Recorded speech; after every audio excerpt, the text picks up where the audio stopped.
सुस्वागतम सुस्वागतम सुस्वागतम।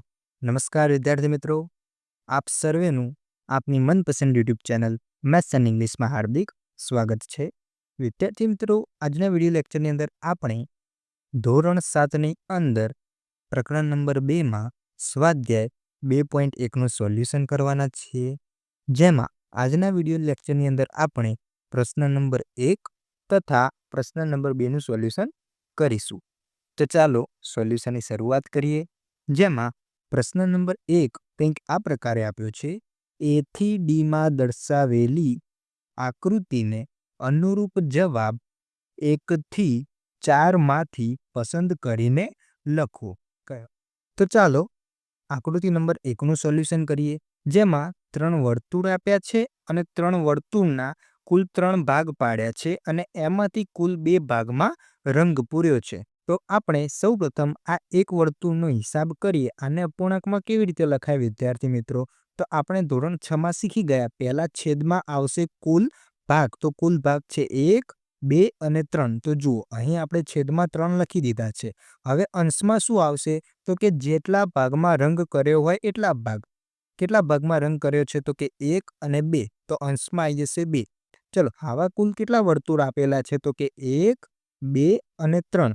તો કેટલા વડે ગુણવાના? તો કે આપેલ અપૂર્ણાંકને આપણે 3 વડે ગુણી દઈશું। તો આ જવાબ આપ્યો છે ત્રીજા નંબરમાં, એટલે કે એની સાથે આવશે 3 નંબર।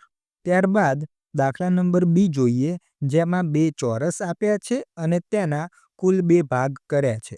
તો સૌપ્રથમ આપણે એક ચોરસ માટે લખીશું કુલ ભાગ છે 2, એટલે છેદમાં આવશે 2। હવે અંશમાં કેટલા આવશે? તો કે એક જ ભાગમાં કલર કર્યો છે એટલે ઉપર આવશે 1।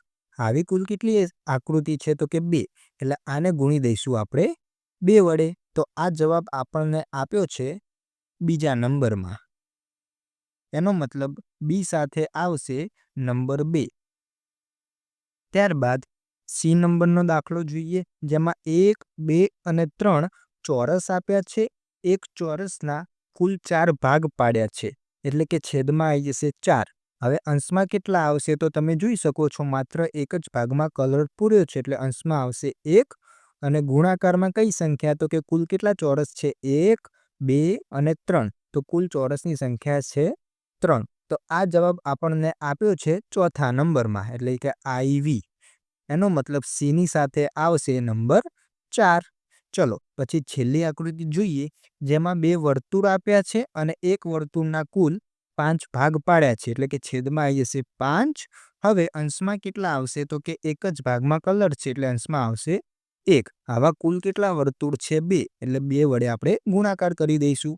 આ જવાબ આપ્યો છે 1માં, એટલે કે ડી સાથે આવશે નંબર 1। ત્યારબાદ પ્રશ્ન નંબર 2 જોઈએ, કેટલાક ચિત્રો એ થી સી નીચે આપેલ છે, તેને અનુરૂપ જવાબ 1 થી 3 માંથી પસંદ કરો। તો પ્રથમ આપણે ચિત્ર જોઈએ, તો તેમાં જુઓ 2 વર્તુળ આપ્યા છે, પછી કર્યું છે બરાબર અને પછી એક વર્તુળ આપ્યું છે। તો આપણે કઈ રીતે આનું સોલ્યુશન કરશું? તો જેમ દાખલા નંબર 1માં આપણે જોયું, સૌપ્રથમ આ 2 વર્તુળનું સોલ્યુશન કરીએ તો કુલ 3 ભાગ આપ્યા છે, તો છેદમાં આવી જશે 3।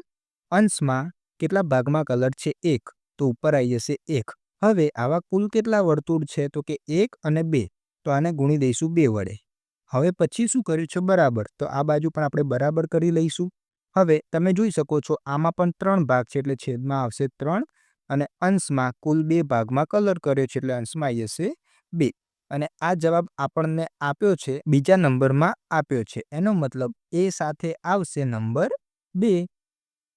ત્યારબાદ બી નંબરનું ચિત્ર જોઈએ, જેમાં 1, 2, 3 ત્રિકોણ આપ્યા છે, એમાંથી કુલ 4 ભાગ કર્યા છે અને 3 ભાગમાં કલર પૂર્યો છે। તો આને આપણે ડાયરેક્ટ લખી શકીએ છીએ કે 4 નીચે આવશે અને ઉપર 3 આવશે। અને કુલ કેટલા આવા ચિત્રો છે? તો કે 1, 2 અને 3, એટલે 3 વડે ગુણીશું।